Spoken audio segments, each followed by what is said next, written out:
Então, estamos fazendo a série como, orientações práticas de como a gente viver esse tempo do fim, na divina vontade, utilizando aí a meditação das 24 horas da paixão, as reflexões e práticas que foram dadas por Jesus para nós.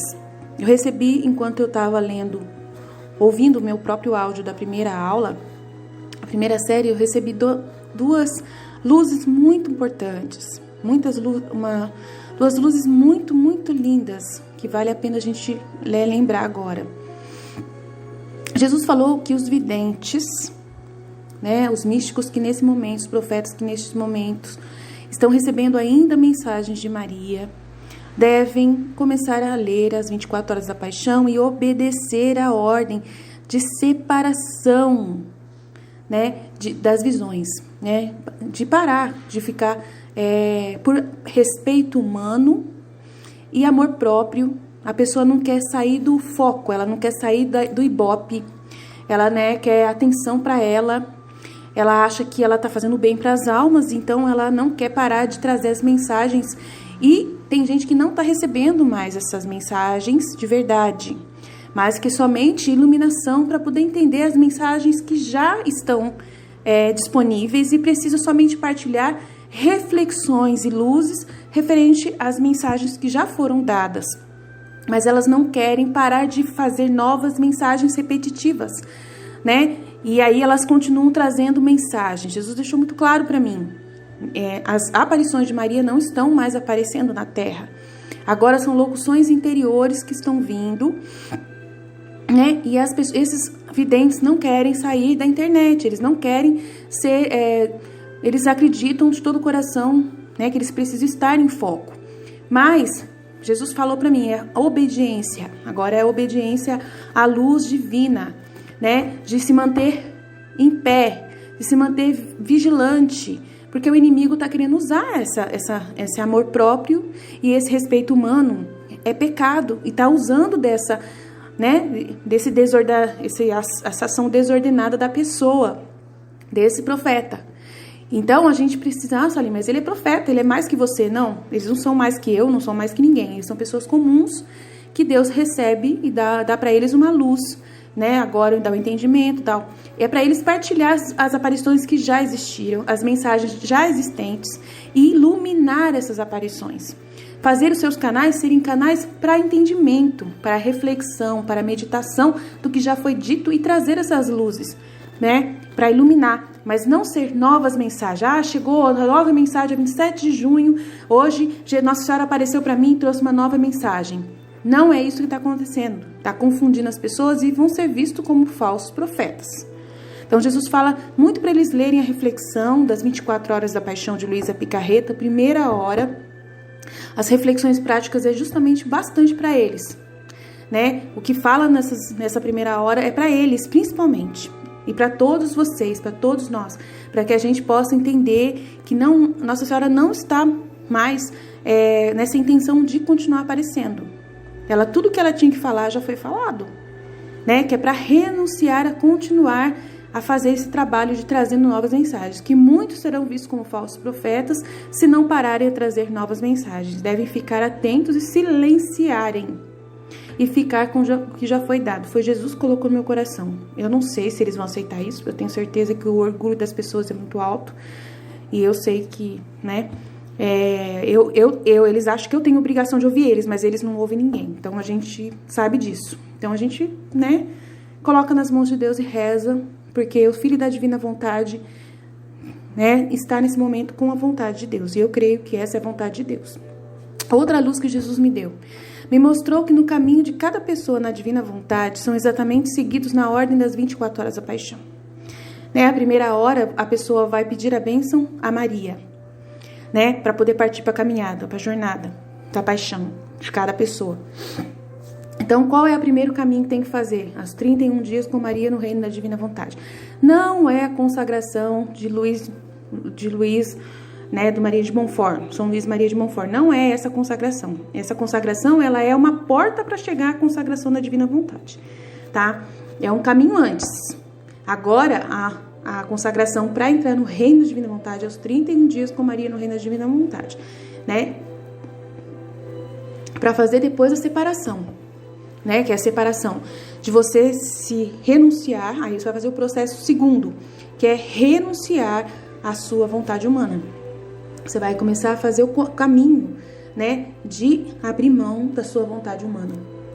E aí, no segundo, as reflexões da segunda hora são justamente as instruções que mostram que até os pequenos atos feitos na divina vontade serão considerados.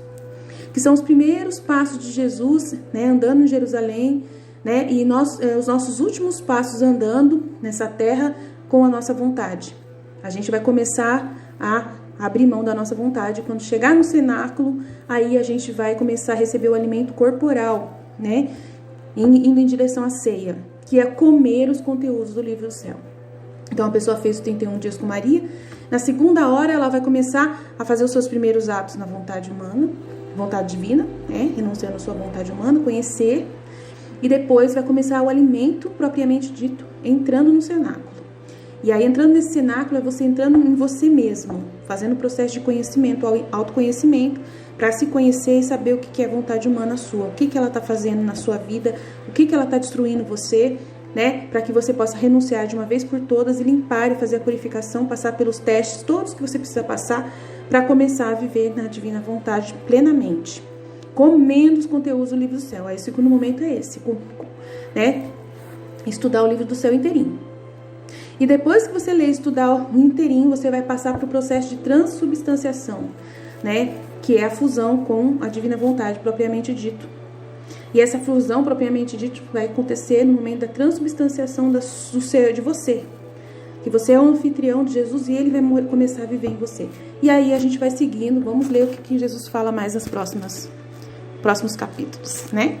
E outra luz que Jesus me deu também muito importante, né, referente à minha missão aqui do Hospital da Misericórdia. Jesus falou que os 2 raios do coração de Jesus misericordioso é a união representa o raio vermelho e o raio branco, tá? O raio vermelho significa a humanidade de Jesus, né? Que é a vontade humana, unida com a vontade divina, né? E o raio branco simboliza o raio divino. Então, que nós vamos ter a união das duas vontades. O sangue e a água representa a união das duas vontades, a humana e a divina. E eu chorei muito, porque Jesus colocou no meu coração por que ele deu para nós a divina vontade, para a nossa missão do Hospital da Misericórdia. Por quê? Porque ele está formando aqui, através desse trabalho que eu estou fazendo, os médicos e enfermeiros leigos do reino da divina vontade. Como isso? Para que isso? Nós que vamos acolher muitos e cuidar muito dos ferimentos dos que virão até nós, sofrendo o processo de morte da vontade humana neles.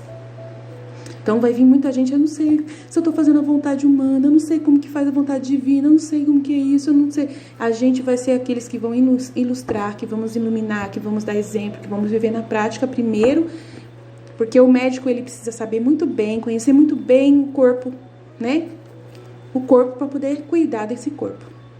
E nós vamos conhecer também muito bem, né, essa visão da vontade humana, de como ter essa vontade divina, e a gente vai iluminar muitas pessoas que vão chegar até nós, que é o que a gente está fazendo. Então, a missão do Hospital da Misericórdia é o tempo da misericórdia de Deus, o dom da divina vontade. E o dom da divina vontade vem trazer uma dor muito grande, que é aquela furo no coração, o golpe de misericórdia, né? O golpe de misericórdia na vontade humana, né? Para poder sair, né? Acabar com a vontade humana. E essa vontade humana ser fundida no coração de Jesus, para sair os raios da divina misericórdia, né? Que vão ser os raios que vão trazer as graças para a terra. Então, é a união do divino, do humano de Jesus com o divino do Pai, né? A união hipostática de Jesus, que vai também começar a reinar. Não em nós a união hipostática, porque nós não somos Deus, mas nós vamos estar unidos e fundidos à vontade divina e Jesus vai vir morar em nós, unindo a sua divina vontade e fundindo com a nossa, totalmente. Então esse é o processo muito difícil de passar e que nós vamos passar por um processo de paixão, para poder viver essa divina vontade. E daí vem as pessoas chorando para nós, vem sofrendo para nós e a gente vai cuidar. Então, por isso que nós, na nossa missão Hospital da Misericórdia, Jesus escolheu essa missão para poder formar os primeiros filhos da divina vontade, assim, com excelência, para conhecer claramente como que é o reino da divina vontade, o conteúdo da divina vontade, estudar, a gente tem todos os livros, por isso que ele está dando para a gente uma formação especial. É isso que Jesus colocou no meu coração. Então, vamos continuar, então, né? A iluminação também é chamada de o aviso. Assim, os fenômenos circundantes que acompanham esse evento serão semelhantes, mas não tão intensos quanto aqueles que se manifestam no auge do reinado do Anticristo. A iluminação é uma advertência do julgamento de Deus que virá mais tarde com força total para aqueles que se recusarem a passar pela porta da misericórdia, como lemos nesta passagem.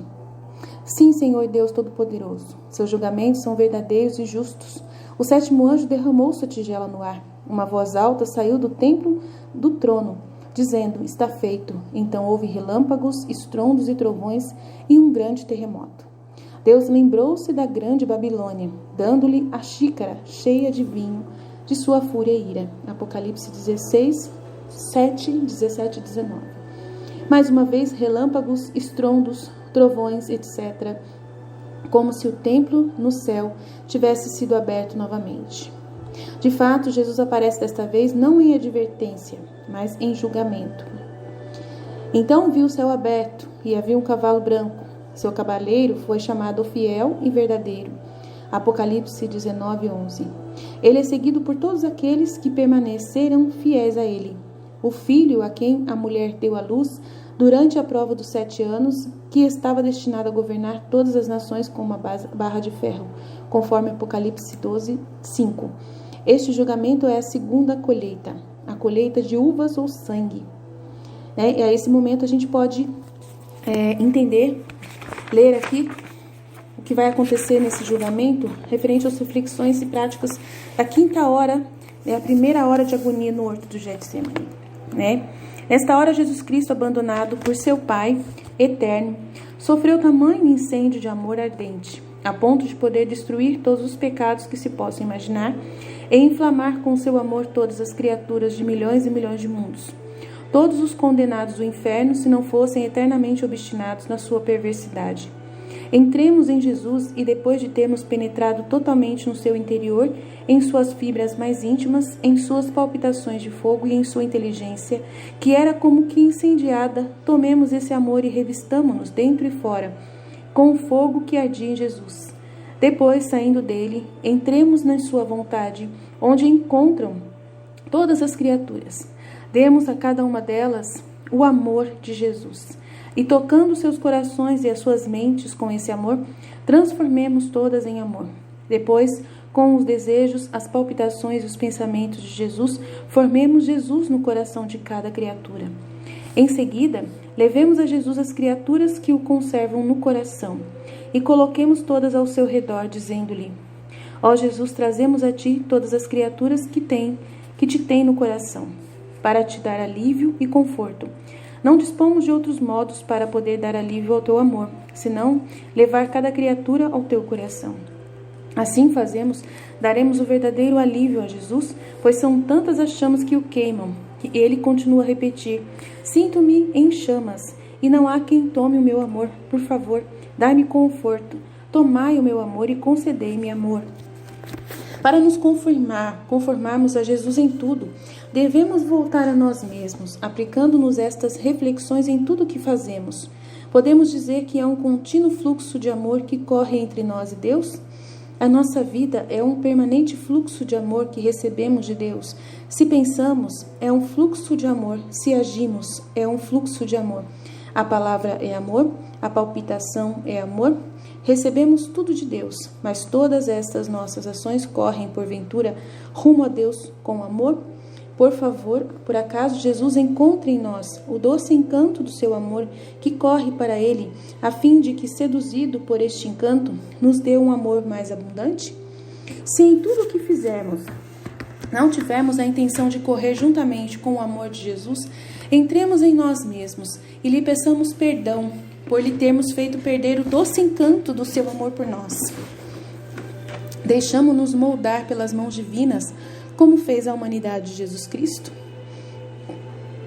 Tudo o que acontece em nós, exceto o pecado, devemos aceitar como obra divina. Se fizermos o contrário, negaremos a glória do Pai, deixaremos extraviar a vida divina e perderemos a santidade. Tudo o que sentimos em nós, inspirações, mortificações e graças, não é senão obra do amor. E nós aceitamos tudo na maneira como Deus quis. Deixamos Jesus trabalhar livremente em nós, ou tomamos tudo em sentido humano e com indiferenças rejeitando a obra divina e obrigando Jesus a cruzar os braços? Abandonamo-nos em seus braços como mortos, dispostos a receber os golpes que o Senhor permitir para a nossa santificação? Meu amor e meu tudo, o teu amor me inunde inteiramente, queime tudo o que não é teu e faça o que é meu correr sempre rumo ao teu, para queimar tudo aquilo que pode entristecer o teu coração. Então Jesus coloca uma luz no meu coração, dizendo que esse momento da agonia é o momento que vai começar já os flagelos na terra, e nós, os cristãos, a gente ama muitas pessoas e vai morrer muita gente. Então Jesus está dizendo que é o momento da gente poder aceitar a vontade dele, né? Para a gente ficar em paz mesmo vendo um monte de gente morrendo. Então é um momento muito terrível que a gente vai passar na terra, nós que ficarmos vivos, né? E na divina vontade a gente precisa confiar em Jesus, né? E viver esse moldar-se pelas mãos divinas, como fez a humanidade de Jesus Cristo. Então todas essas instruções terão muito valor no momento em que a gente estiver passando por isso, né? Aí é a colheita, né? É o momento da purificação real dos flagelos mais terríveis, né? Que vai começar. Ele é seguido por todos aqueles que permanecem fiéis a ele e o Filho, né? É muito difícil permanecer fiel nesse momento, porque muita gente católico, bons católicos, vão se revoltar. Vão achar que Deus não existe, porque não tem conhecimento, né? Vão achar que Deus não ama ninguém, porque ele permitiu que o seu filho morresse, permitiu, né, que a pessoa perdesse alguém, um ente querido. Nessa hora, muita gente vai se revoltar e Jesus vai saber realmente quem é dele e quem não é. Então, nesse momento, a gente que está vivendo na divina vontade, a gente que tem as pessoas que a gente está orientando, vai ser muito bom as pessoas terem esse conteúdo, ouvir esse áudio, né, para poder entender como viver essa vida, esse momento. Né, os exércitos do céu o seguiram, montados em cavalos brancos e vestindo linho branco limpo. Da sua boca sai uma espada afiada para atacar as nações. Então muita gente vai ser morta. Ele os governará com uma barra de ferro, e ele mesmo pisará no lagar de vinho, e o vinho da fúria e da ira de Deus, o Todo-Poderoso. Imagina, não vai ser fácil, não vai ser fácil. Então, se a gente não tiver amparado com essas reflexões e práticas, se a gente não estiver já vivendo a divina vontade, vai ser terrível pra gente, né? Ele tem um nome escrito na capa e na coxa: Rei dos Reis e Senhor dos Senhores. A besta foi apanhada, e com ela o falso profeta que havia realizado à sua vista os sinais pelos quais ele desviou aqueles que aceitaram a marca da besta e aqueles que adoraram sua imagem. Os dois foram jogados vivos na piscina ardente, queimando com enxofre. O resto foi morto pela espada que saiu da boca daquele que montava o cavalo, e todos os pássaros se devoraram em sua carne. Apocalipse 19, 14, 21. Então a gente precisa entender, vai ser terrível, né? E a era da paz que segue a derrota da besta e do falso profeta é o reino de Jesus com seus santos, que são os filhos da divina vontade, tá? Só eles. É só os filhos da divina vontade que vão aguentar. Só. Tá? Os outros, Jesus vai acabar levando, por causa que eles não abriram o coração, né? Alguns vão ser colocados em segurança no purgatório, e outros, infelizmente, vão ser levados para o julgamento, né?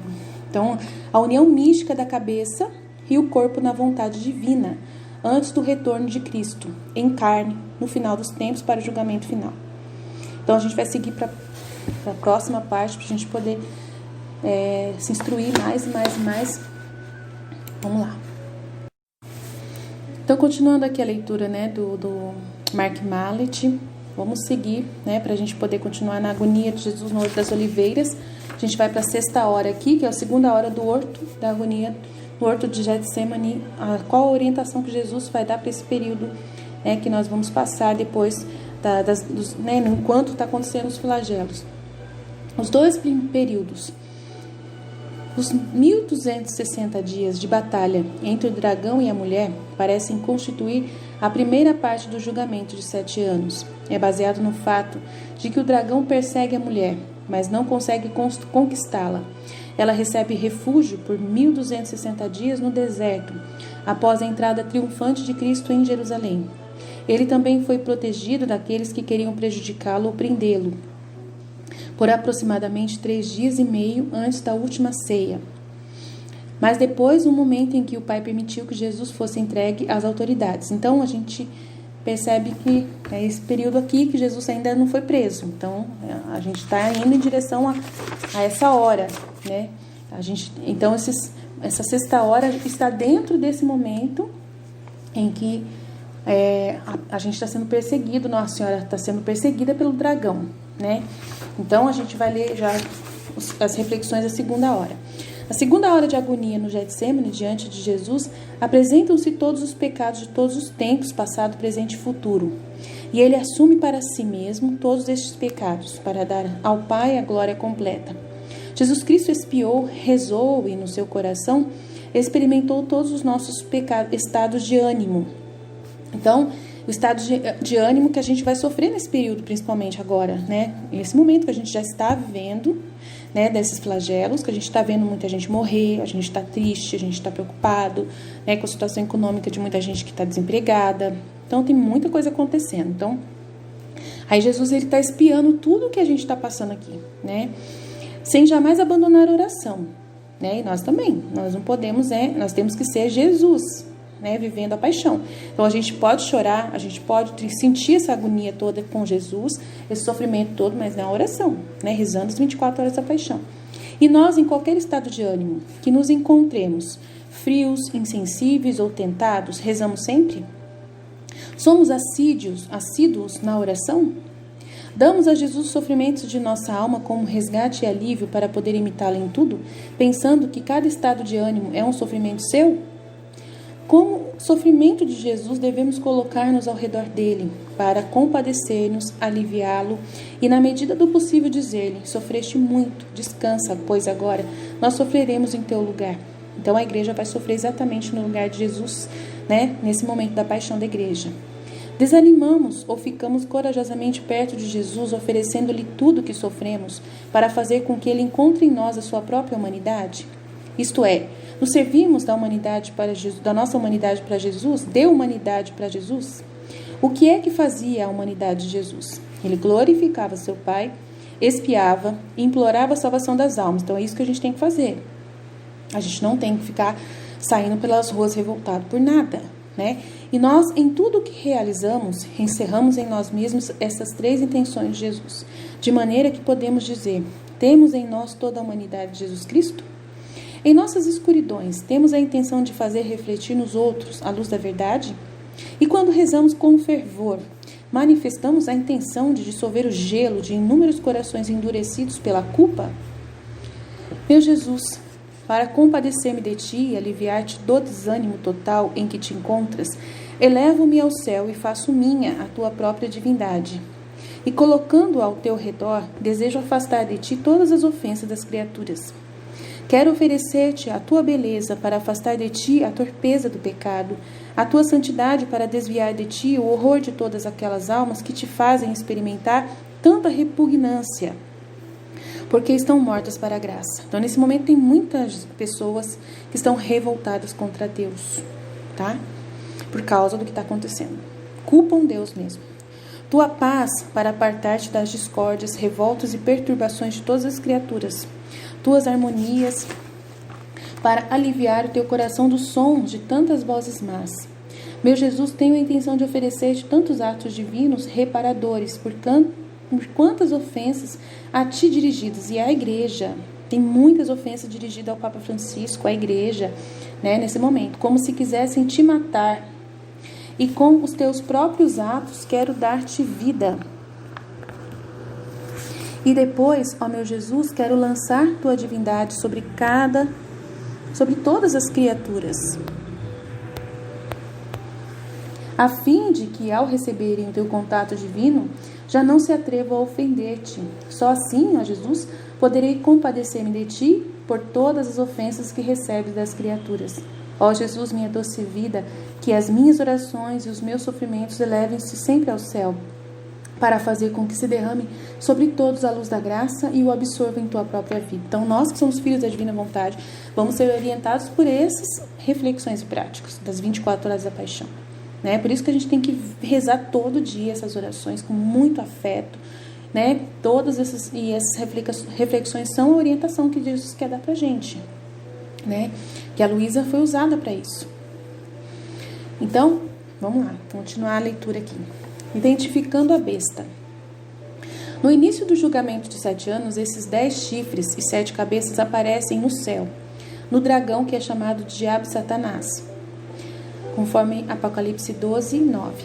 É um sinal de que o satanismo e o ocultismo estão atingindo um pico, fruto das filosofias venenosas que o dragão injetou há mais de 400 anos.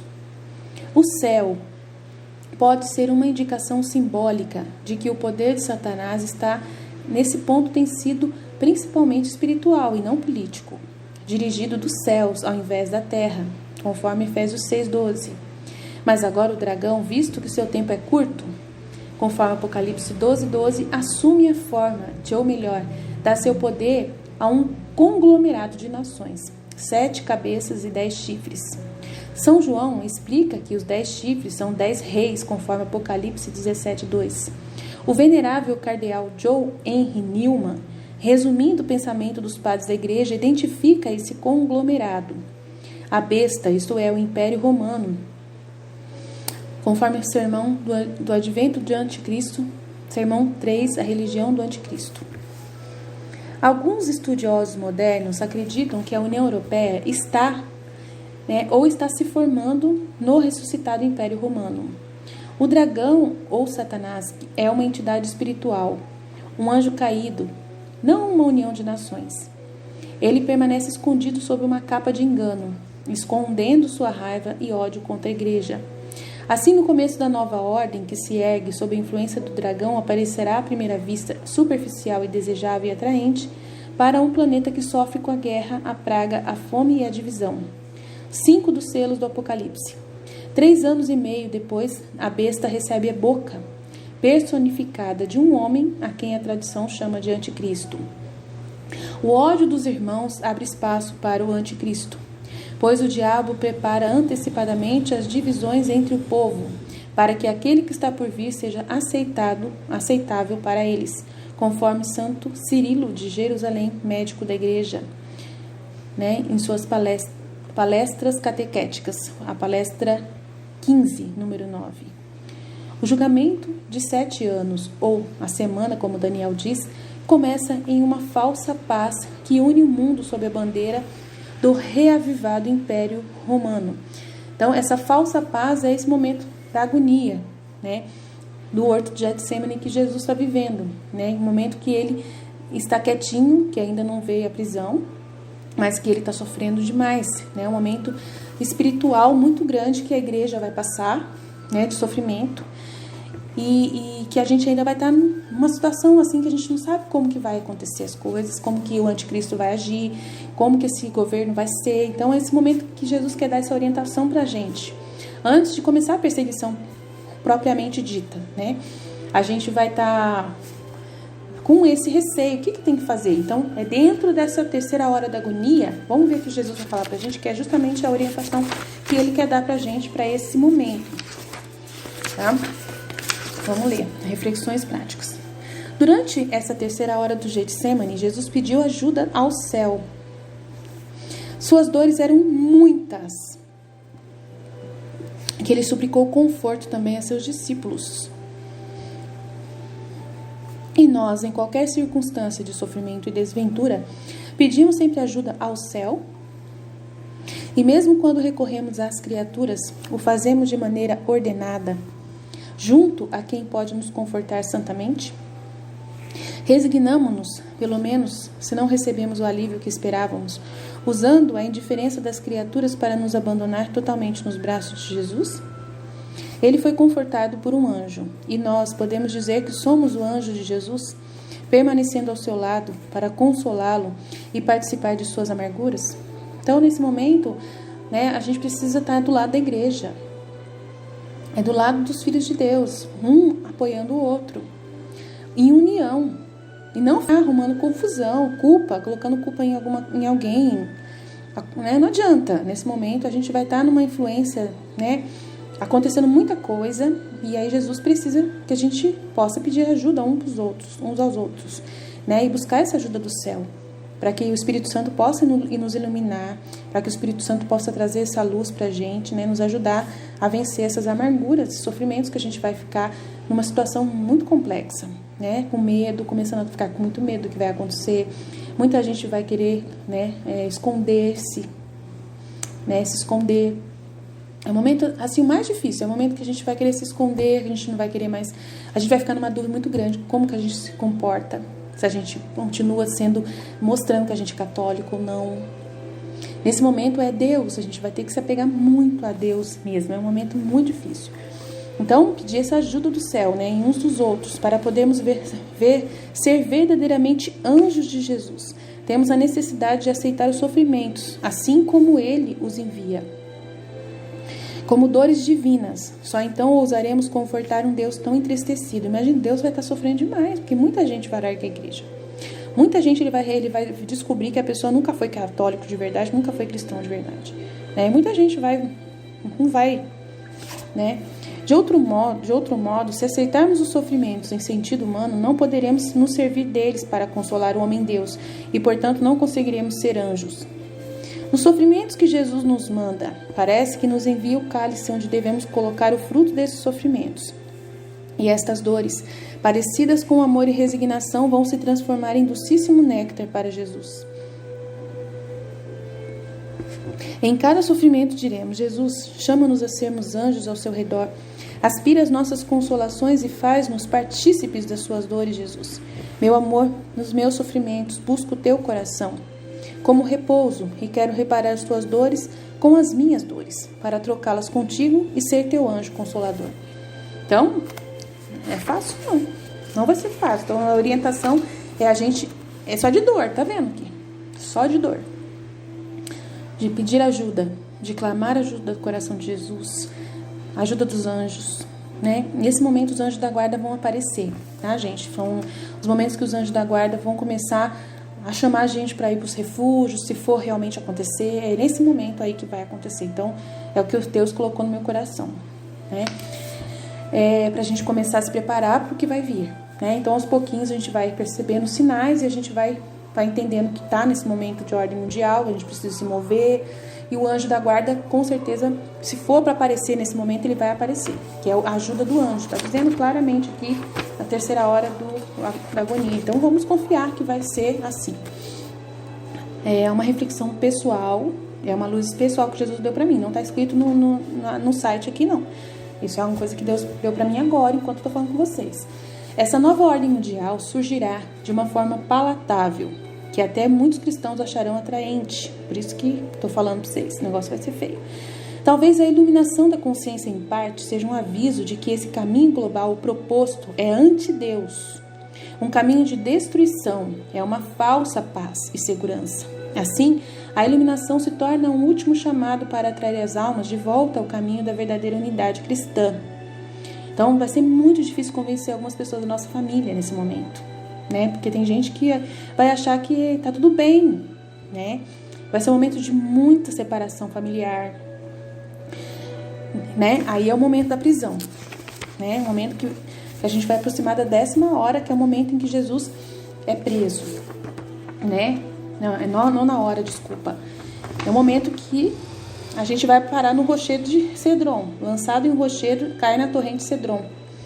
É o momento que a gente é tirado da nossa família. O momento que a gente, né, tem que deixar para trás nossos filhos, de repente, que não querem ir com a gente.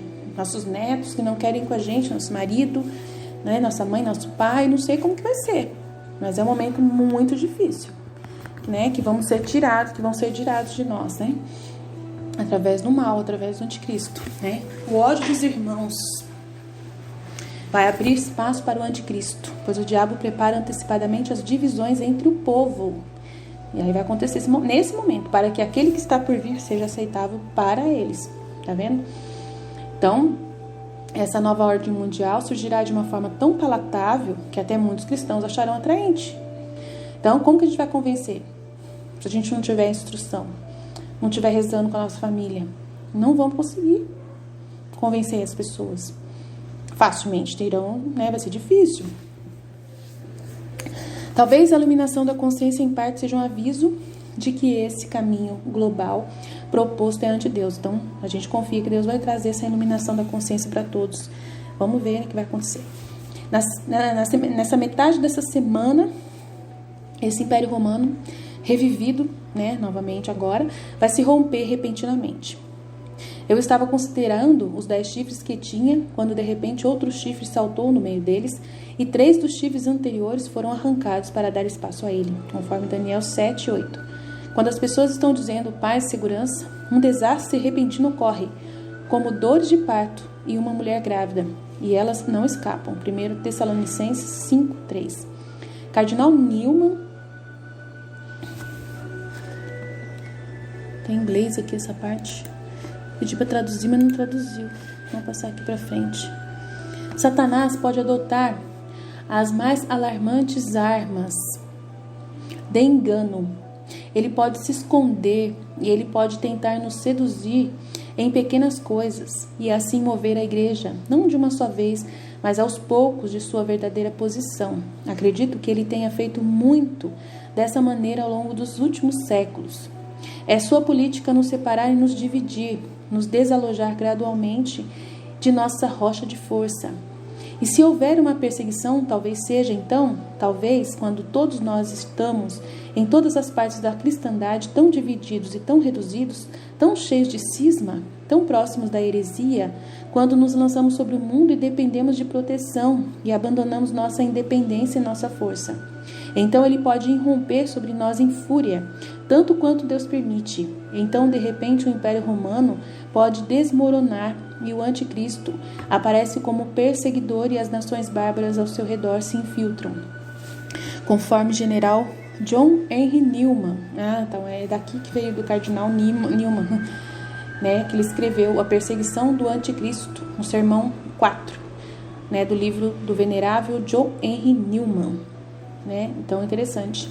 A cara do anticristo. Então a gente percebe aqui claramente que é um momento muito difícil que a gente vai passar e que a gente já está praticamente ensaiado, né? Nesse momento a igreja já está vivendo essa divisão, né? Nós já não estamos conseguindo falar com muitas pessoas católicos, né? Tem muitos que já estão, a gente vai falar com eles, só fala com a gente, não, a misericórdia não existe, a gente não pode acreditar na Santa Faustina, a gente não pode acreditar na Luísa Picarreta, a heresia, a gente não pode acreditar em muita gente, né?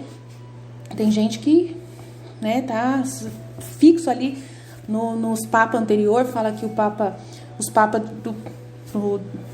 tem gente que fala que desde o Concílio Vaticano para cá a igreja não é mais de Deus, não é a verdadeira igreja, né? Tem gente que fala que foi até Bento XVI, que o Papa Francisco não é mais igreja, né, o original. Tem muita confusão, então a gente já está vivendo em divisão, né? Muita confusão. E aí, nesse momento, o inimigo vai ganhar cada vez mais, né? E já está ganhando, né? Quando está mantendo essa divisão entre nós. Então, muita gente já está sendo perdido por causa disso, e Deus permite. Por que na agonia do horto da Getsemane Jesus sofre tanto? Porque ele é abandonado por Deus.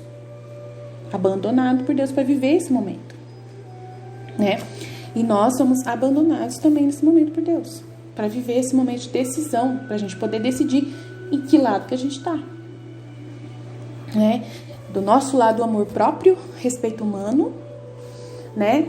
Do mundo, sendo levado por opinião mundana, ou a gente está indo orientado por Jesus, né? Pelo Espírito Santo, né? E nesse momento, para ser orientado pelo Espírito Santo, a gente tem que se esvaziar completamente de nós mesmos, totalmente. Então vamos lá, o anticristo parecerá um salvador, de modo que os judeus serão enganados a acreditar que ele é o Messias. Portanto, considerando que o anticristo pretenderia ser o Messias, era a antiga noção recebida de que ele deveria pertencer à raça judaica e observar os ritos judaicos. conforme o cardeal John Henry Newman, também esses sermões do advento do anticristo. Sermão 2. Este chifre tinha olhos como um homem e uma boca que falava arrogantemente. Ele chegará em um momento de tranquilidade e tomará o reino pela intriga, conforme Daniel 11:21. Depois que Judas se levanta, alguns padres da igreja sugerem que eventualmente ele provavelmente residirá no templo de Jerusalém. Então aí aparece o Judas aqui na 9ª hora. Vamos lá, leia que Jesus vai dar orientação para esse momento, né, que aparece o Judas. Nesta hora, Jesus se entregou aos seus inimigos, os quais chegaram e lançá-lo na torrente de Cedron. Mas o amante Jesus olhava para todos com amor, suportando tudo por amor a eles. E nós, entregamo-nos à mercê da vontade de Deus? Em nossas debilidades e quedas, estamos prontos a nos erguer para nos lançarmos nos braços de Jesus? O atormentado Jesus foi lançado na torrente de Cedron, experimentando sufocações, náusea e repugnância. E nós detestamos qualquer mancha e sombra de pecado?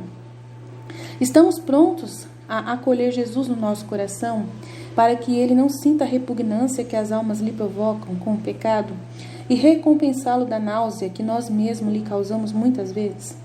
Meu doloroso Jesus, em nada me poupes e faz com que eu possa ser objeto de tuas atenções divinas e amorosas. Então é o momento que a gente vai ser entregue nas mãos dos perseguidores, né? É o momento que nós vamos ser as vítimas, né, das perseguições. Aí a gente vai ter que ser forte, né? Muitos de nós, mesmo estando em refúgio, vão ser presos, vão ser perseguidos, presos. E aí a gente vai estar pronto para viver isso, né? Para ser levado para a prisão e continuar firme, como Jesus está pedindo, né? Para não nos poupar de nada e sermos a própria imagem de Jesus. Então, leia a vida íntima de nosso Senhor Jesus Cristo. Quem lê a vida íntima de nosso Senhor Jesus Cristo, junto com o livro da Relógio da Paixão, aguenta qualquer coisa. Aguenta qualquer coisa nesse momento. Então, né, dá um jeito de também salvar, né, os áudios, se você puder, os vídeos, faça download dos vídeos da vida íntima de nosso Senhor Jesus Cristo, baixa aí um programinha, um aplicativo para download e vai salvando tudo para você ouvir depois, né? A cara do anticristo. O anticristo parecerá um salvador, de modo que os judeus serão enganados a acreditar que ele é o Messias. Portanto, considerando que o anticristo pretenderia ser o Messias, era a antiga noção recebida que ele deveria pertencer à raça judaica e observar os ritos judaicos. Então, depois que Judas se levanta, alguns padres da igreja sugerem que eventualmente ele provavelmente residirá no templo de Jerusalém. Mas não é certeza, né? De início, ele exibirá uma demonstração de brandura, como se fosse uma pessoa erudita e discreta, de sobriedade e benevolência. E pelos sinais mentirosos e maravilhas do seu engano, é o beijo de Judas, né, que Jesus recebeu na hora que foi preso. Tendo enganado os judeus como se fosse o Cristo esperado, ele será posteriormente caracterizado por todos os tipos de crimes de desumanidade e ilegalidade, de modo a superar todos os homens injustos e ímpios que vieram antes dele, exibindo contra todos os homens, mas especialmente contra nós cristãos, um espírito assassino e muito cruel, impiedoso e astuto, conforme Santo Cirilo de Jerusalém, médico da igreja, em suas palestras catequéticas, palestra 15, número 12. Com a ascensão do anticristo, chegou o dia da justiça, com o filho da perdição, e tornando em parte um instrumento de purificação de Deus. Assim como um dia começa na escuridão, o mesmo acontece com o dia do Senhor, que eventualmente se transforma em luz. E ele descansou no 7º dia. Isso significa, quando seu filho vier e destruir o templo do sem lei, e julgar os ímpios, e mudar o sol, a lua, as estrelas, então ele realmente descansará no 7º dia. Carta de Barnabé, escrita por um pai apostólico do século II. Mas antes do dia do Senhor, Deus soará a trombeta de advertência, as 7 trombetas do Apocalipse. Vamos seguir. Toque a trombeta em Sião, toque o alarme na minha montanha sagrada. Todos os que habitam na terra tremem, porque está chegando o dia do Senhor. Joel 2:1. A iluminação dará início a um período de evangelização que virá como um dilúvio, um grande dilúvio de misericórdia. Sim, Jesus vem. Entre em poder, luz, amor e misericórdia. É o reino da divina vontade, que é o dilúvio da misericórdia. Mas, para que não esqueçamos, a iluminação também é um aviso de que o caminho que o mundo e muitos na própria igreja escolheram trará consequências terríveis e dolorosas para a terra. A iluminação será seguida por mais avisos misericordiosos, que começam a se desenrolar no próprio cosmos. Nos evangelhos, depois de limpar o templo, Jesus falou aos escribas e fariseus com 7 problemas proféticos. Ai de vocês, escribas e fariseus, seus hipócritas! Vocês são como túmulos caiados, sepulcros caiados, que parecem bonitos por fora, mas por dentro estão cheios de ossos de homens mortos e todo tipo de sujeira. Vocês, serpentes, sua ninhada de víboras, como podem fugir do julgamento da Dina? Conforme Mateus 23, 13 a 29. Da mesma forma, há 7 avisos ou trombetas emitidos contra os escribas e fariseus, os hipócritas da igreja, que comprometeram o evangelho de Cristo. O aviso deste iminente dia do Senhor, o julgamento do julgamento e da vindicação, é anunciado pelas explosões das 7 trombetas no Apocalipse. Então, quem está soprando elas? A chegada das 2 testemunhas. E Jesus falou para mim no meu coração claramente que essas 2 testemunhas é Nossa Senhora e a Luísa Picarretá. Por quê? Por causa que elas viveram o dom da divina vontade. Somente as 2. E Jesus. Então vamos lá, vamos ver o que elas vão apresentar para nós. Antes do surgimento do anticristo, parece que Deus envia 2 testemunhas para profetizar. Eu concederei a minhas 2 testemunhas o poder de profetizar por 1260 dias, vestidas de saco, conforme Apocalipse 11, 3. A tradição, muitas vezes, identificou essas 2 testemunhas como Elias e Enoque. Segundo as escrituras, eles nunca sofreram a morte e foram levados para o paraíso. Elias foi levado em uma carruagem de fogo, enquanto Enoque foi sumiu. Foi levado para o paraíso para que ele possa arrepender-se das nações. Eclesiástico 44, 16. Os padres da igreja ensinaram que as 2 testemunhas retornarão à terra algum dia para dar um testemunho poderoso.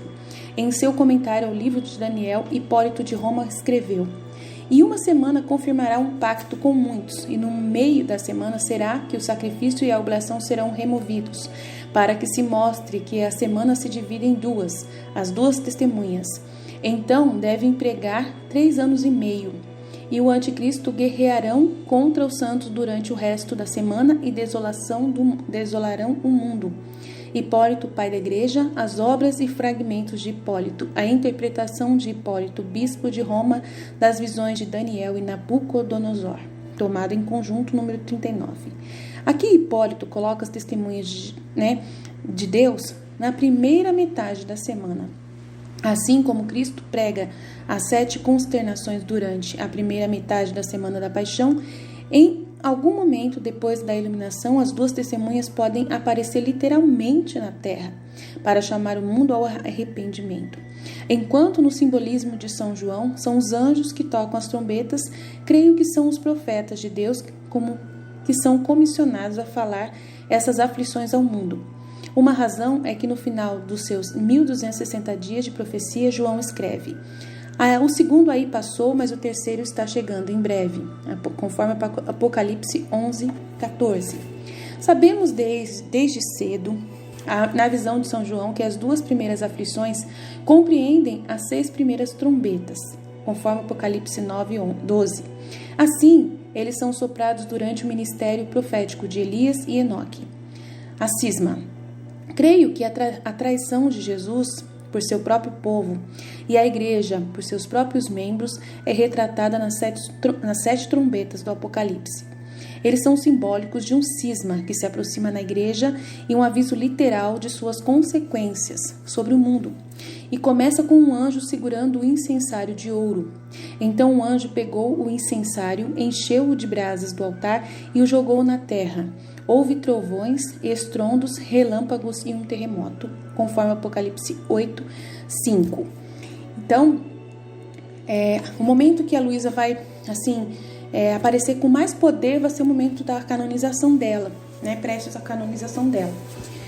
E a gente vai começar passar pelo processo da 10ª hora, quando Jesus é apresentado a Anás, né? Então vamos ler as reflexões do que Jesus fala. Apresentado diante de Anás, Jesus é por ele interrogado sobre sua doutrina e sobre seus discípulos, que são os filhos da divina vontade, que vai nesse momento ser interrogado, né? Vão fazer um processo completo com a Luísa para antes de canonizar. Ele responde acerca de sua doutrina, mas nada diz sobre os discípulos para não faltar à caridade. E nós, quando se trata de glorificar o Senhor, somos intrépidos e corajosos? Ou nos deixamos vencer pelo respeito humano? Devemos dizer sempre a verdade, mesmo que seja diante de pessoas importantes. Quando falamos, procuramos sempre a glória de Deus. Para exaltar a glória de Deus, suportamos tudo com paciência, como Jesus. Evitamos sempre falar mal do próximo e o socorremos quando ouvimos outros falarem mal dele. Jesus vigia nosso coração e nós vigiamos o coração de Jesus, a fim de que não receba qualquer ofensa que não seja por nós reparada. Sabemos nos vigiar em tudo, para que cada um de nossos pensamentos, olhares, afetos, palpitações, desejos e cada uma de nossas palavras sejam como muitas sentinelas ao redor de Jesus, para vigiar o seu coração e repará-lo de todas as ofensas. E para poder fazê-lo, rezamos a Jesus para que vigie cada um dos nossos atos e nos ajude. Ele mesmo a vigiar o nosso coração. Cada ato que realizamos em Deus é uma vida divina que assumimos em nós. E dado que somos muito limitados e Deus é imenso, não podemos encerrar um Deus em nossos meros atos. Portanto, os multipliquemos tanto quanto possível, para assim poder pelo menos aumentar a nossa capacidade de compreender e de amar. E quando o nosso Jesus nos chama, estamos prontos a responder? O chamado de Deus pode fazer-se ouvir de muitas formas. Pela inspiração, leitura de bons livros, pelo exemplo, pode fazer-se ouvir sensivelmente pelas atrações da graça e também pelos fenômenos da atmosfera. Meu doce Jesus, a tua voz ressoe sempre no meu coração. Tudo que me circunda, dentro e fora, seja a voz constante que me chama sempre a te amar. E a harmonia da tua voz divina me impeça de prestar atenção a qualquer outra coisa que possa me desviar de ti. Então é um momento assim que a gente vai começar a ser visto como filhos da divina vontade, o material do livro do céu começar a aparecer, ser publicado. Então um momento muito importante para nós, os filhos da divina vontade, e a gente não pode negar essa verdade. A gente não vai poder negar de forma alguma, né? Vai vir as autoridades da igreja nossa, que vai vir primeiro, né? Questionar a gente, questionar a Luísa, né? Vai aparecer com mais força as pessoas falando mal da Luísa. Então a gente vai ter que saber quem são esses, né? Entender que a igreja vai ter uma divisão terrível, né? E aí a gente tem que ficar atento, né? Então vai acontecer uma traição terrível, né? Esse momento, a traição do povo da igreja contra Jesus, né? Contra as verdades de Jesus, né? Do livro do céu. Então a gente vai perceber que a igreja vai contra muita coisa do livro do céu. A gente vai ter esse momento e a gente tem que estar preparado para isso, né? E a igreja, por seus próprios membros, tá? Que vai trair Jesus, a vontade de Jesus, a divina vontade. O reino, né, na terra como no céu, não vão acreditar nisso, não vão acreditar não. Vão achar que é coisa do mal, que não é de Deus, que não é Jesus que mandou esse conteúdo. Vai acontecer muita coisa. Eles são símbolos de um cisma que se aproxima da igreja e um aviso literal de suas consequências sobre o mundo. Começa com um anjo segurando um incensário de ouro.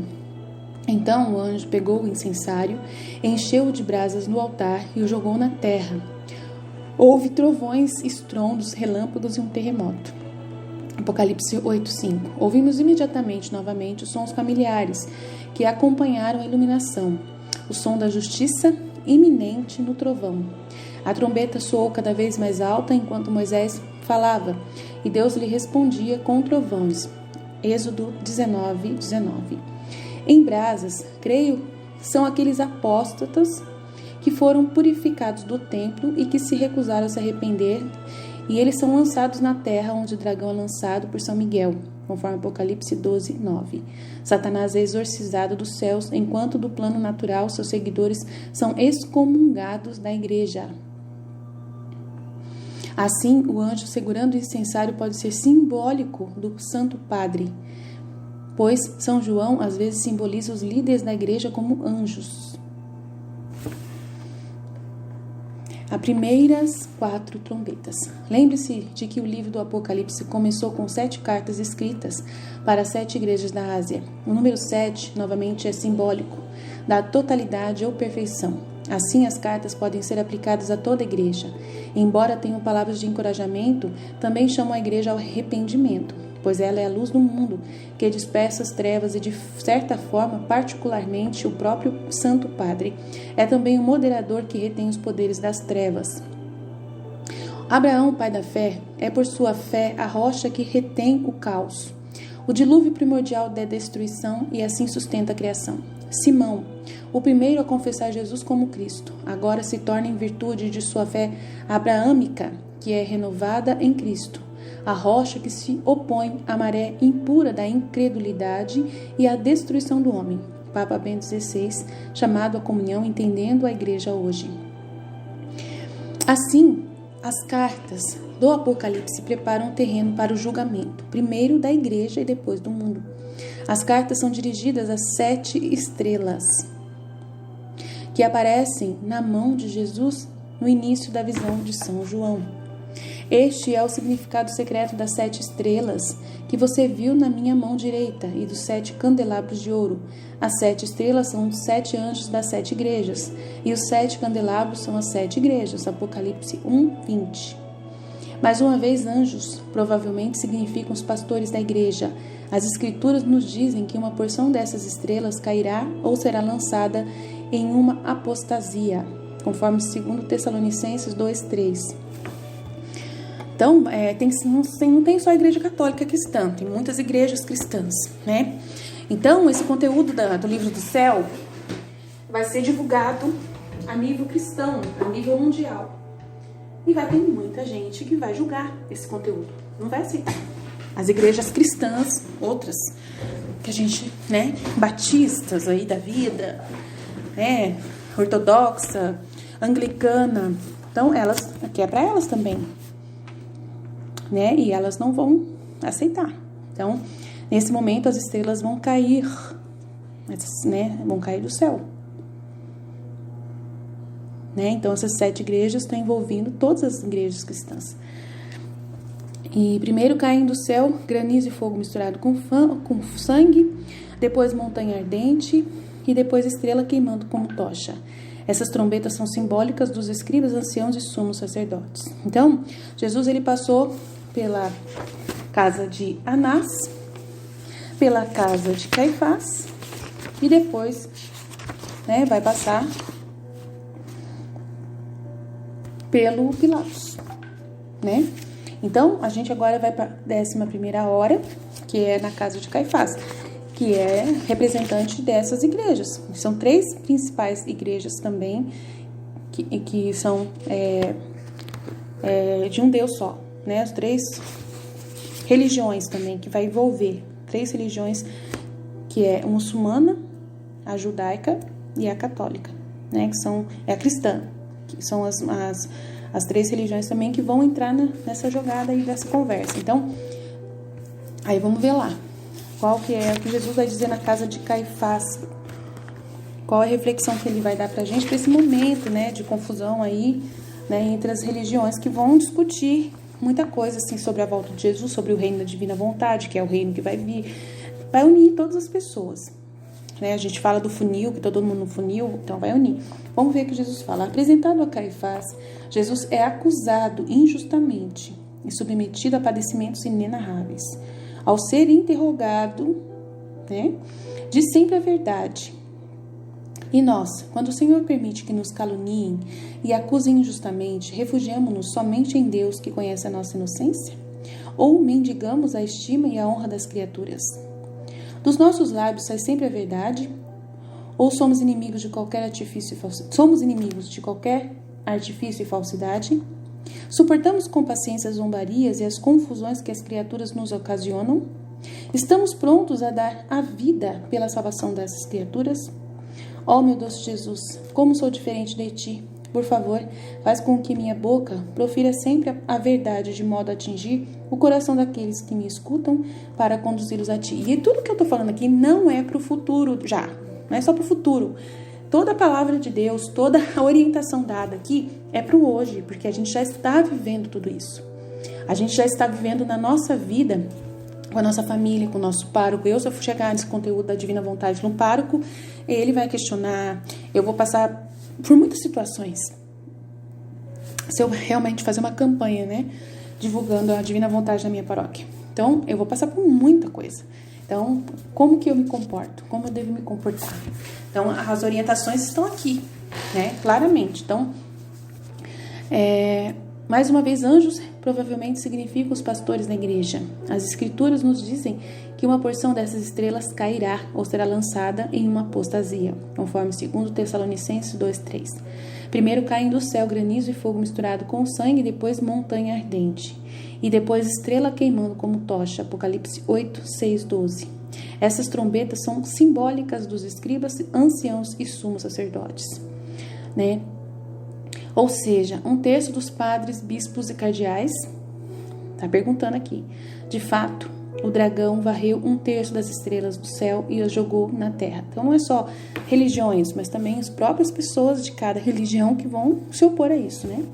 Primeiro caem do céu granizo e fogo misturados com sangue, depois montanha ardente, depois estrela queimando como tocha. O que lemos no capítulo 8 é o dano resultante que isso traz a todo o cosmos, principalmente espiritual. Como é universal, São João vê essa devastação simbolicamente como 4 trombetas, como nos 4 cantos da terra. Então está envolvendo todas as religiões, todas. Principalmente as principais 3 religiões, que é de um Deus só. Eu esqueço o nome. Religião Uno, não sei o que. Os danos ao cosmos são sempre descritos como 1/3, equivalente ao número de estrelas que são varridos. 1/3 da terra foi queimado, juntamente com 1/3 de árvores e toda a grama verde. 1/3 do mar virou sangue, 1/3 das criaturas que vivem no mar morreram, e 1/3 dos navios foram destruídos. 1/3 dos rios e nas nascentes de água, 1/3 de toda a água se transformou em absinto. Muitas pessoas morreram por causa dessa água, porque ficou amarga. Quando o 4º anjo tocou sua trombeta, 1/3 do sol, 1/3 da lua e 1/3 das estrelas foram atingidos, de modo que 1/3 deles ficou escuro. O dia perdeu a luz por 1/3 de tempo, assim como a noite, conforme Apocalipse 8:6-12. Visto que São João descreve a igreja mais tarde como uma mulher vestida de sol, com a lua debaixo dos pés e na cabeça uma coroa de 12 estrelas, a 4ª trombeta pode ser simbolizada pelo resto da vida, a igreja, leigos, religiosos, etc., perdendo 1/3 da luz. Arrependa-se e faça os trabalhos que você fez primeiro. Caso contrário, irei até você e removerei o candelabro do lugar, a menos que você se arrependa, conforme Apocalipse 2:5. Então, aqui está dizendo 3. Aí tem a parte que Jesus está à mercê dos soldados, que é dos padres. Os soldados quer dizer os padres, né? Os sacerdotes, né? Que é as pessoas mais próximas do povo, né? São os ministros da justiça, que ele chama. Jesus minha dos... Aí vamos ler as reflexões. Estou lendo tudo aqui. Nessa hora, Jesus está no meio dos soldados, com ânimo imperturbável, firme. Como Deus que é, padece todos os sofrimentos que os soldados lhe proporcionam, e olha para eles com tanto amor que parece convidá-los a provocar-lhe mais dores. E nós, em nossos repetidos sofrimentos, somos constantes ou nos lamentamos? Aborrecemos-nos, perdemos a paz, aquela paz do coração, tão necessária para fazer com que Jesus possa encontrar em nós uma morada feliz? A firmeza é a virtude que nos permite saber se Deus reina verdadeiramente em nós. Se a nossa virtude é verdadeira, seremos firmes na provação, com uma persistência e não de forma esporádica, mas sempre igual. E só esta firmeza pode nos dar a paz. Quanto mais firmes formos no bem, no sofrer e no agir, mais alargaremos o espaço à nossa volta, no qual Jesus aumentará suas graças. Assim, se formos inconstantes diante dos padres, né? É Jesus diante dos soldados. Somos nós, que somos Jesus, né? Os filhos da divina vontade simbolizando Jesus em meio aos padres também, né? Aí passou pelos Caifás, que são... Caifás é o Papa, né? São as autoridades maiores, os cardeais. Anás é os bispos, os cardeais, né? Que é os bispos que estão cuidando do conteúdo da Luísa. Depois vai para o Papa, para ele poder aprovar e canonizar ela. E os padres são aqueles que vão divulgar ela para a igreja inteira. E aí, bom, né? A gente vai ver como que o padre vai, como que a gente vai lidar com o padre se ele não quiser deixar a gente falar da Luísa na nossa paróquia. Então, aí a gente tem que agir dessa forma, né? Se quisermos que o nosso amado Jesus descanse em nós, fiquemos ao seu redor com a mesma firmeza com que ele agia para a salvação de nossas almas. Assim, defendido, ele estará em nosso coração em doce repouso. Jesus olhava com amor para aqueles que o maltratavam. E nós, temos o mesmo amor por quem nos ofende? A gente vai ter que ter amor, respeito com o padre, né? Isso desde já, tá? Isso é pra gente agora. E pra quem, no futuro, passar por essa situação também, tá? E o amor que lhes demonstramos é tão grande a ponto de fazer com que seja uma voz poderosa em nossos corações para que se convertam a Jesus. Então, nós somos testemunhas. Os filhos da divina vontade têm que se comportar como Jesus. Como Jesus. Até mesmo para nossas autoridades aqui da paróquia, de cada paróquia. Meu Jesus, meu amor infinito, dai-me este amor e faz com que cada dor atraia almas para ti. Então, a gente vai sofrer com Jesus na paixão. A gente vai enfrentar todas essas situações com Jesus nesse final dos tempos, agora, hoje, desde já, né?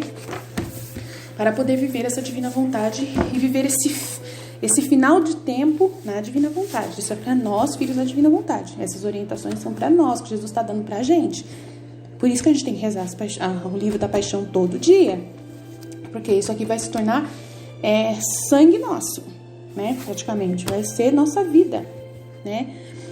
Advertências. Mas tudo isso é apenas simbólico. Acredito que as trombetas que São João vê, embora sejam simbólicas do cisma, pronunciam consequências reais e cósmicas, que encontrarão seu cumprimento nas 7 taças. Como diz São Paulo, cada criação está gemendo com dores de parto. Toda criação está gemendo em dores de parto, com certeza, porque espera imediatamente o reino da divina vontade. É o que a gente lê no livro do céu constantemente, que a criação chora, chora, chora, porque ela quer os filhos da divina vontade, ela clama pelo reino da divina vontade. Romanos 8, conforme Romanos 8, 2. Essas consequências são as trombetas, avisos proféticos emitidos pelas 2 testemunhas contra aqueles que se separaram da verdadeira igreja e o mundo em geral que rejeitou o evangelho. Isto é, as 2 testemunhas receberam poder de Deus para apoiar suas profecias com sinais, castigos regionais que de fato se parecem muito com as próprias trombetas. Eles têm o poder de fechar o céu para que não caia chuva durante o tempo de profetizar. Eles também têm poder para transformar água em sangue e afligir a terra com qualquer praga quantas vezes desejarem, conforme Apocalipse 11, 6. Assim, as trombetas podem ser espiritualmente simbólicas e um tanto liberais. Em última análise, eles são um aviso de que seguir a nova ordem mundial e seu líder em ascensão, o anticristo, resultará em devastação sem paralelo, um aviso ecoado na 5ª trombeta prestes a explodir. Aviso profético. De fato, o Senhor Deus não faz nada sem revelar seu plano aos seus servos, os profetas. Aviso profético. O Senhor envia as 2 testemunhas ao mundo para chamá-los todos ao arrependimento. Através desse ato de misericórdia, vemos novamente que Deus é amor, lento para irar-se e rico em misericórdia. Aí todo mundo vai ver, né, no conteúdo do livro do céu, é pura misericórdia. De fato, Sinto algum prazer com a morte dos ímpios? Diz o Senhor Deus. Não me alegro muito quando ele se desvia do mau caminho para poder viver? Ezequiel 18, 23. Eis que vos enviei Elias, o profeta, antes que chegue o dia do Senhor, o grande e terrível dia, para converter o coração dos pais em seus filhos, e o coração dos filhos em seus pais, para que eu não venha e golpeie a terra com desgraça. Malaquias 3, 24 e 25. Elias e Enoque alertarão que um terrível mal será desencadeado em um mundo impenitente. A quinta trombeta. Pois o salário do pecado é a morte. Ela vai falar sobre uma coisa, a vontade humana. O verdadeiro anticristo. Vai gritar aos quatro ventos do mundo inteiro, junto com os livros da Luísa sendo publicados, todo mundo lendo, os filósofos, os teólogos, todo mundo, todos os padres, recebendo essa nova evangelização. A vontade humana é um lixo, é um golpe na vida de qualquer um, conforme ramo. E aí eu aqui falo, pois o salário do pecado é a morte, conforme Romanos 6, 23. Então o quinto anjo tocou sua trombeta, e viu uma estrela que caía do céu para a terra. Foi dada a chave para a passagem ao abismo. Ele abriu a passagem para o abismo, e a fumaça subiu pela passagem como fumaça de uma enorme fornalha. O sol e o ar foram escurecidos pela fumaça da passagem. Gafanhotos saíram da fumaça para a terra e receberam o mesmo poder que os escorpiões da terra, conforme Apocalipse 9, de 1 a 3. Nesta passagem, lemos que uma estrela que havia caído recebeu a chave do abismo. Lembram-se de que é a terra para a terra que Satanás é lançado por Miguel e seus anjos, conforme Apocalipse 12, 7 e 9. E assim esse rei do abismo pode ser Satanás, ou talvez aquele em quem Satanás se manifesta, o anticristo. Ou a estrela é uma referência a um apóstata religioso. Santo Hildegard, por exemplo, sustentou que o anticristo nascerá da igreja e tentará parodiar os grandes eventos no final da vida de Cristo, como sua morte e ressurreição e ascensão ao céu. Parodiar os grandes eventos. Eles tinham como rei o anjo do abismo, cujo nome em hebraico é Abaddon e em grego Apolion, conforme Apocalipse 9, 11. Abaddon significa destruidor, conforme João 10, 10. Solta uma praga de gafanhotos diabólicos que tem o poder de não matar, mas atormentar todos aqueles que não têm o selo de Deus na testa. No nível espiritual, isso parece muito com o poder enganador que Deus permite iludir aqueles que se recusarem a acreditar na verdade. Ver 2 Tessalonicenses 11, 12. É um engano permitido deixar as pessoas seguirem seus corações sombrios, colher o que semearam, seguir e até adorar o anticristo que personifica esse engano. No entanto, eles agora seguem com medo. Em nível natural, os gafanhotos recebem uma descrição de São João comparável à de um exército de helicópteros, equipes da SWAT. O som de suas asas era como o som de muitos carros puxados a cavalo que corriam para a batalha, conforme Apocalipse 9, 9. O mal que as duas testemunhas de Jeová advertiram era um reino de medo, um totalitarismo global e absoluto liderado pelo anticristo imposto por seu falso profeta. Então, aí a gente vai em direção a Jesus na prisão, porque nesse momento é bem isso que a igreja vai estar passando, né? A gente vai se sentir uma situação de perseguição e levados à prisão. Aí o que a gente vai fazer na prisão? Nessa situação, mesmo aprisionados em buracos, quando a gente não puder se comunicar, quando a gente não puder fazer nada. Na prisão, amarrado a uma coluna e imobilizado, Jesus é coberto de escarros e de lama. Ele procura a nossa alma, a fim de que lhe faça companhia. E nós, sentimos-nos felizes por estar sozinhos com Jesus? Ou procuramos a companhia das criaturas? O nosso único respiro, a nossa única palpitação é somente Jesus? Para fazer com que nos assemelhemos a Ele, o amante Jesus, vincula as nossas almas com a aridez, a opressão, as dores e qualquer outra espécie de mortificação.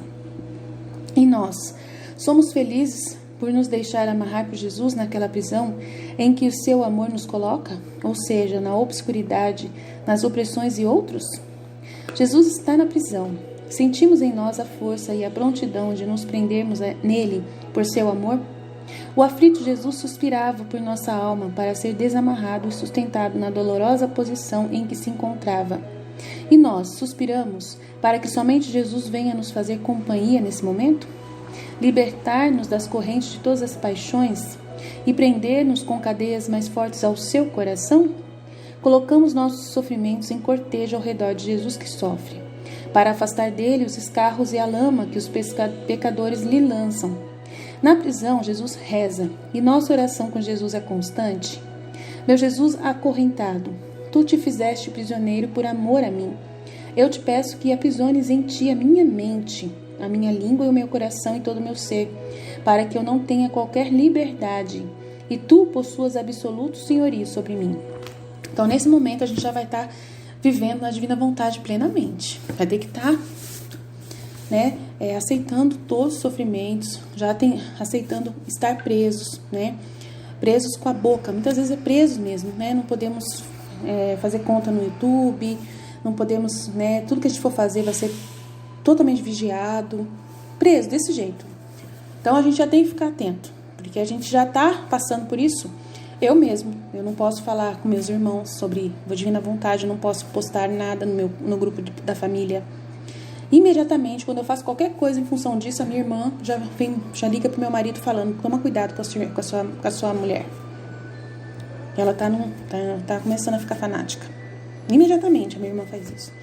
Então, assim, eu já tô me sentindo amarrada, Então, isso já é pra hoje, ficar quietinho, continuar sendo aquela irmã maravilhosa que eles querem que eu seja, mas no fundo, quando vir falar comigo, eu vou falar só da divina vontade, Nunca vou negar Jesus, Mas não adianta querer enfiar a goela abaixo deles. Então, nesse momento, como Jesus se comportava? Ficar quietinho. A gente tem que ficar quietinho também, Então, vamos continuar em nível natural, aí a gente vai passar para frente, o falso profeta. São João escreve que, além da ascensão do anticristo, também vem alguém que ele descreve mais tarde como falso profeta. Então vi outro animal surgir da terra. Tinha 2 chifres, como os de um cordeiro, mas falava como um dragão. Ele exercia toda a autoridade do primeiro animal à sua vista, e fez com que a terra e seus habitantes adorassem o primeiro animal, Herodes. Aí vai ser agora, Pilatos vai levar para Herodes.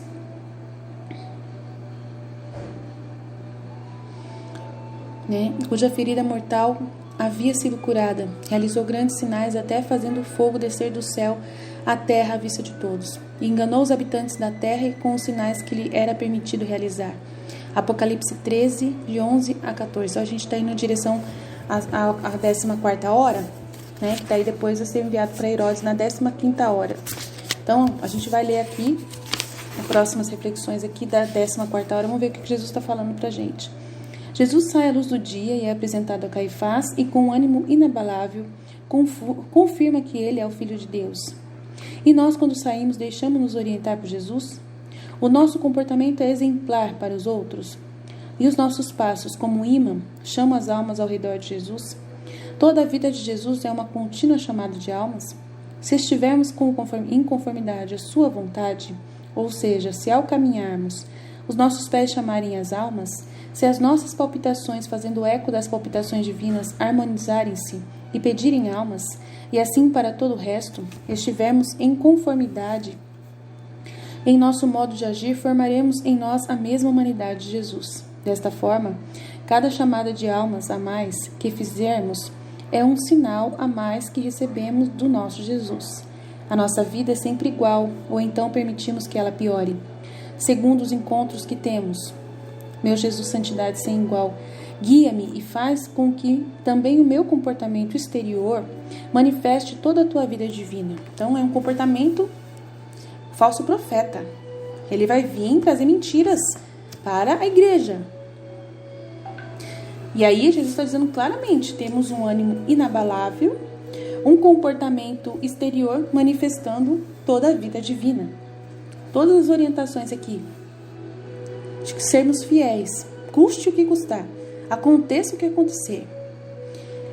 Este animal tem a aparência de alguém religioso, mas que fala como um dragão, que vai vir contra as coisas da Luísa, contra o livro do céu, vai vir contra toda essa novidade da nova evangelização. Parece o sumo sacerdote da nova ordem mundial, cujo papel é reforçar a adoração ao anticristo, através de uma única religião mundial e um sistema econômico que o liga a todos os homens, mulheres e crianças. Então, deve ser Illuminati, alguma coisa desse tipo aí, né, que vai surgir. Maçonaria. É possível que esse falso profeta apareça durante todo o julgamento dos 7 anos e tenha um grande papel a desempenhar na apostasia, agindo, por assim dizer, como a cauda do dragão. Nesse sentido, ele é também chamado de Judas, ou um anticristo. No que diz respeito ao anticristo, vimos que no Novo Testamento ele sempre assume os lineamentos da história contemporânea. Ele não pode se restringir a nenhum indivíduo. Um e o mesmo ele usa muitas máscaras em cada geração, conforme Papa Bento XVI, Teologia Dogmática Escatológica. Esse conteúdo que eu estou lendo aqui é antes do Papa Francisco, então ele não fala do Papa Francisco porque o Papa Francisco não tinha sido eleito ainda, então não quero que ninguém fique pensando que o falso profeta é o Papa Francisco, porque eu não estou dizendo nada disso, tá? Não estou dizendo nada disso, também não estou negando também, tá? Não sei quem é, não sei se, né? Não sei nada, não julgo ninguém, nunca vou julgar nenhuma pessoa, nunca vou dizer um nome, porque eu não acho justo. Mas esse conteúdo aqui que eu estou lendo é antes do Papa Francisco ter tomado posse. Ele nem sabia que o Papa Francisco ia tomar posse, o Mark Malat aqui, tá?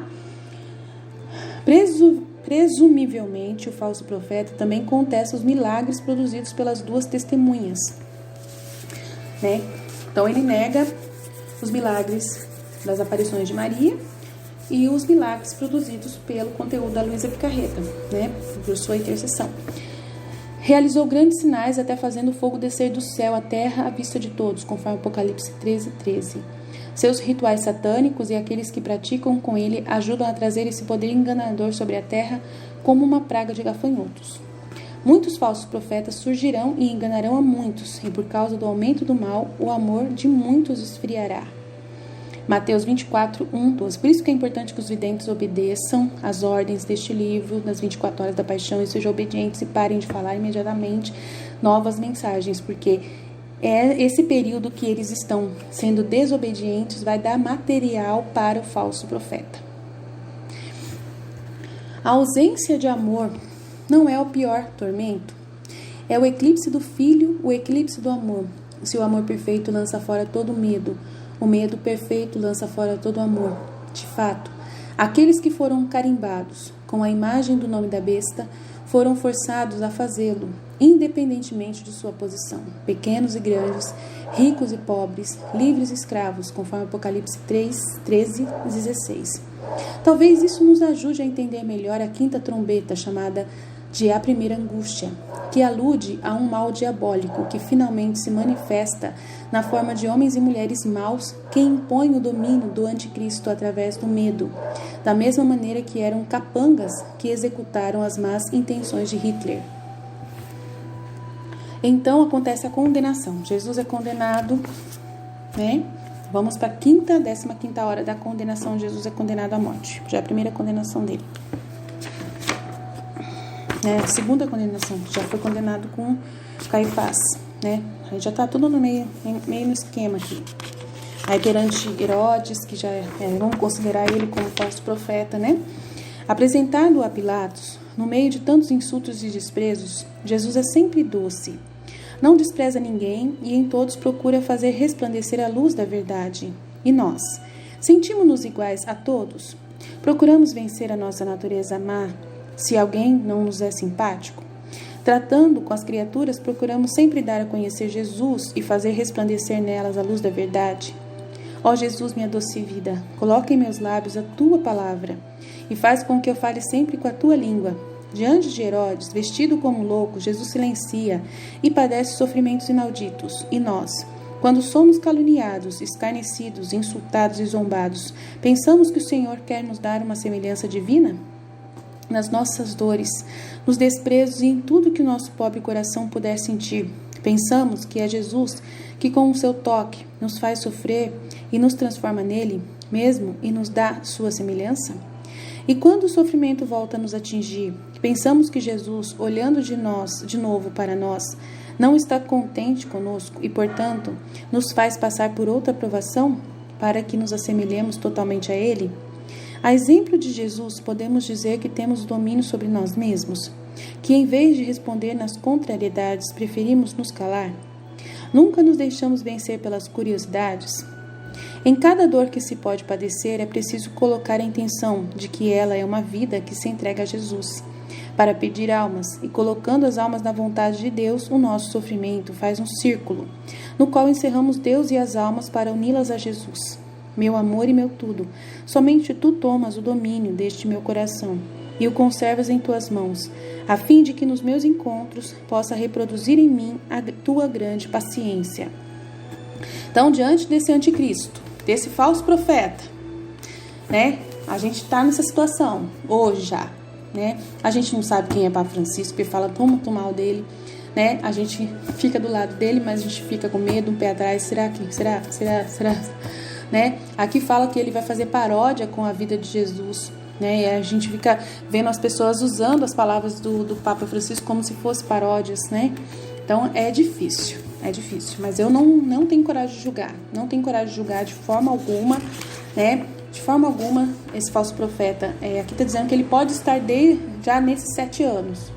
Então a gente não sabe se já começou os 7 anos, a gente não sabe como que vai ser isso. Então a gente tem que ter uma paciência, né? E não julgar ninguém e seguir as reflexões e práticas aqui do livro do céu. Se a gente seguir esse livro do céu, a gente não vai julgar ninguém, a gente não vai fazer nada de errado. Nada de errado. A gente vai andar na divina vontade de perfeito. Então é isso que Jesus quer falar nessa série de vídeos que eu tô fazendo. É claro isso aqui, tá? Pra gente não julgar ninguém, né? Ficar do lado da igreja, rezar pelo Papa Francisco, rezar pelos bispos, rezar pela igreja, pelos sacerdotes, continuar firme na oração. Rezar por todos. Todos são almas que Jesus quer salvar. Todos são iguais a gente. Lembrar que nós somos também pecado, que nós não podemos julgar ninguém, que todos estamos no mesmo barco, que ninguém pode julgar ninguém, nem apontar quem é o anticristo, dar nome para o anticristo. Isso aí é ridículo o que está acontecendo com os nossos videntes. Os nossos videntes até nome estão dando. Então é ridículo, gente, é ridículo. Então a gente tem que começar com isso. A condenação da igreja. Então Judas Iscariotes, um dos 12, foi aos principais sacerdotes para entregá-los a eles, conforme Marcos 14:10. De acordo com alguns dos pais da igreja, as 2 testemunhas acabarão por enfrentar o anticristo, que as entregará à morte. Quando terminarem esse seu testemunho, a besta, que surgir do abismo, fará guerra contra eles, os conquistará e os matará, conforme Apocalipse 11:7. E assim se desenrolará a última metade da semana de Daniel, um reinado de 42 meses, em que o anticristo se propõe a desolar o mundo. A traição do anticristo levará ao próprio cristianismo, levado a cortes do mundo, conforme Lucas 21:12, simbolizado por Pôncio Pilatos. Aí, agora estamos lá, Jesus levado a Pôncio Pilatos, né, novamente, preterido a Barrabás na 16ª hora. Vamos ler o que está falando aqui. Reflexões práticas. Das 8 às 9, Jesus é despojado e submetido a cruéis maus tratos. E nós estamos despojados de tudo. Jesus está amarrado à coluna, né? E nesse momento vai ser uma desolação do mundo. Então, a flagelação dos cristãos, da igreja, né? Então, Jesus está sendo despojado, né, das suas vestes e flagelado. E nós vamos estar sendo despojados de tudo e totalmente desolados pela perseguição, né? Tirados tudo de nós. Jesus está amarrado à coluna e nós deixamos-nos atar por seu amor. Jesus é atado à coluna enquanto nós, com nossos pecados e apegos, às vezes também a coisas indiferentes ou boas em si mesmos, acrescentamos as nossas cordas, como se não bastasse as cordas que os judeus o amarraram. Entretanto, com o seu olhar piedoso, Jesus nos chama a desatá-lo. Não vemos em seu olhar também uma repreensão dirigida a nós, porque também nós contribuímos para amarrá-lo? Para aliviar o aflito Jesus, antes devemos tirar nossas correntes, para então podermos eliminar as correntes das outras criaturas. Estas nossas pequenas correntes, muitas vezes, são pequenos apegos à nossa vontade humana, ao nosso amor próprio um pouco ressentido, às nossas misérias, vaidades, que formando uma série de nós, atam dolorosamente o amável Jesus. Além disso, Jesus, às vezes, possuído pelo amor à nossa pobre alma, quer tirar-nos estas correntes, para que não se repita em nós o doloroso ligame. Quando nos lamentamos porque não queremos estar amarrados a Jesus, nós o forçamos, quase amargurado, a afastar-se de nós. Enquanto sofre, o nosso Jesus dilacerado repara todos os pecados contra a modéstia. E nós somos puros na mente, no olhar, nas palavras, nos afetos, de modo a não acrescentar outros golpes ao seu corpo inocente. Então a gente tem que ficar quietinho nesse momento, gente. A gente tem que... Não adianta atacar, não adianta se revoltar, não adianta procurar direitos humanos nessa hora. Não adianta. É isso que está acontecendo hoje. Tem gente que está... vamos mandar advogado lá para defender o padre que está sendo perseguido. E a gente não pode ficar quieto. Isso aqui lá... Então, é o que eu vivo falando aqui. Essa orientação, encontramos-nos sempre vinculados a Jesus de maneira a estarmos prontos a defendê-lo quando as criaturas o ferem com suas ofensas. Meu Jesus acorrentado, as tuas cadeias sejam as minhas, de tal forma que eu te sinta sempre em mim e tu me sintas sempre em ti. Então a gente vai ficar caladinho, aguentando tudo o que acontecer, testemunhando com amor, olhando para os nossos algozes do mesmo jeito que Jesus olhava para os algozes dele. Então, por isso que nós temos que ser Jesus. Não é à toa que Jesus está dando o dom da divina vontade para a gente, porque a gente vai conseguir ser Jesus por graça. Por graça. Todo mundo vai conseguir viver isso. Se estiver vivendo o dom da divina vontade, vai conseguir passar por isso ainda feliz de sofrer. Feliz de sofrer. Entendeu? Então, por isso que tem orientações práticas para a gente viver isso. Jesus deixa a gente muito claro e a gente pode orientar as pessoas a poder já refletir essas orientações do livro do Relógio da Paixão. Porque é isso que a gente tem que viver hoje. E assim se desenrolará a última metade da semana de Daniel. Um reinado de 42 meses dessa desolação, né? Aí, assim também o corpo de Cristo será condenado por não concordar com a nova ordem mundial e seus dogmas religiosos, que são opostos à ordem moral de Deus. O profeta russo Vladimir Solovev, segundo os escritos, cujos escritos o Papa João Paulo II elogiou, disse que o anticristo é o impostor religioso, que imporá um espiritismo vago. Por rejeitá-lo, os verdadeiros seguidores de Jesus serão escarnecidos, cuspidos e excluídos.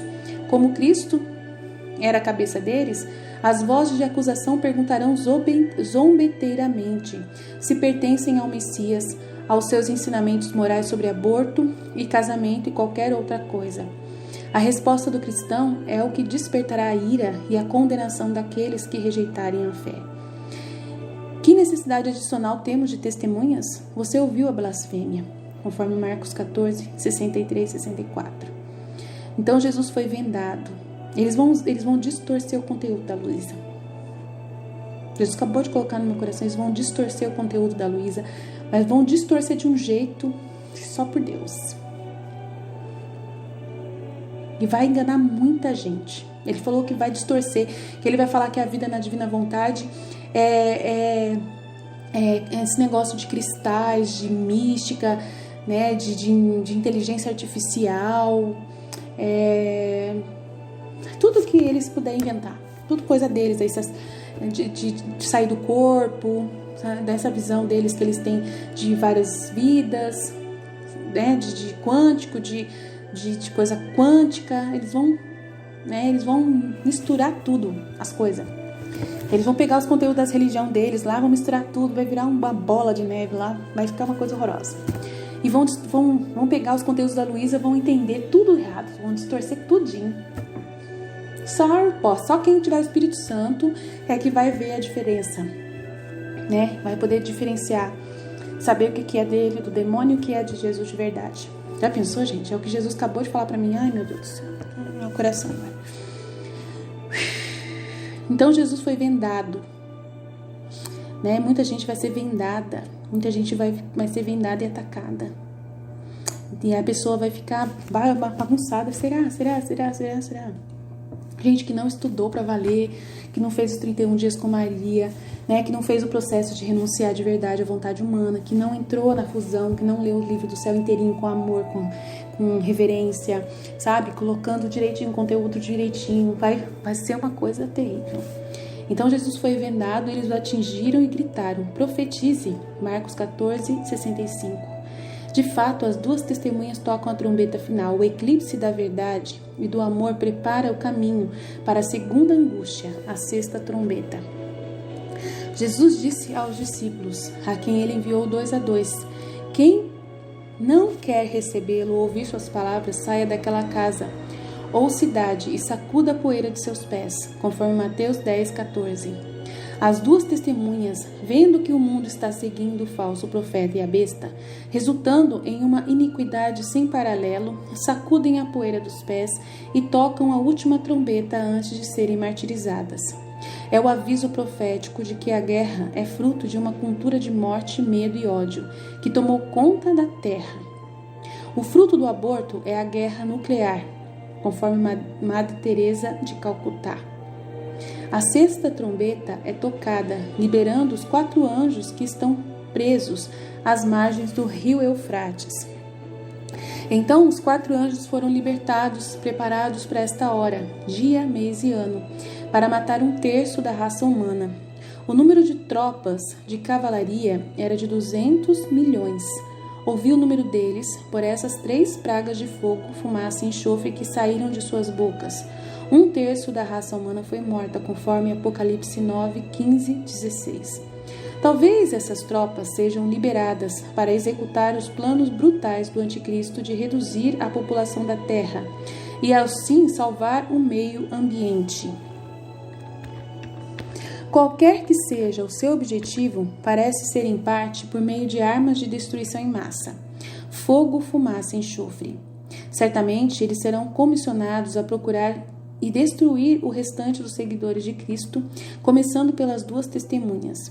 Quando terminarem seu testemunho, a besta que surgir do abismo fará guerra contra eles, os conquistará e os matará, conforme Apocalipse 11, 7.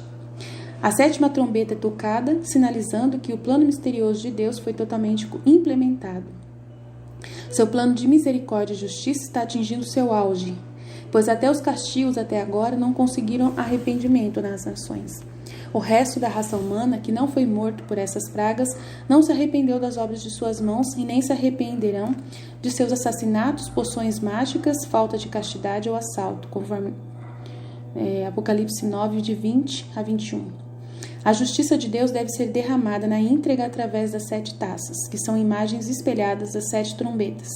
De fato, as 7 trombetas contêm neles os 7 selos, que por sua vez são imagens espelhadas das dores do parto, de que Jesus falou. Assim vemos a espiral das Escrituras, se desenrolando em níveis cada vez mais profundos através dos selos, trombetas e taças, até que a espiral atinja seu auge, a Era da Paz, seguida pela revolta final e pelo retorno de Jesus em glória. É interessante que, segundo essa trombeta, lemos a seguir a aparição de sua arca da sua aliança no templo, a mulher vestida de sol, sofrendo enquanto trabalhava para dar à luz. Voltamos a esse ponto novamente, talvez como um sinal divino de que o nascimento dos judeus na igreja está próximo. As 7 tigelas levam o plano de Deus aos estágios finais. Então, aí é Jesus coroado de espinhos, né, na glória, né? Jesus coroado de espinhos, e daí a gente vai passar pela parte constante.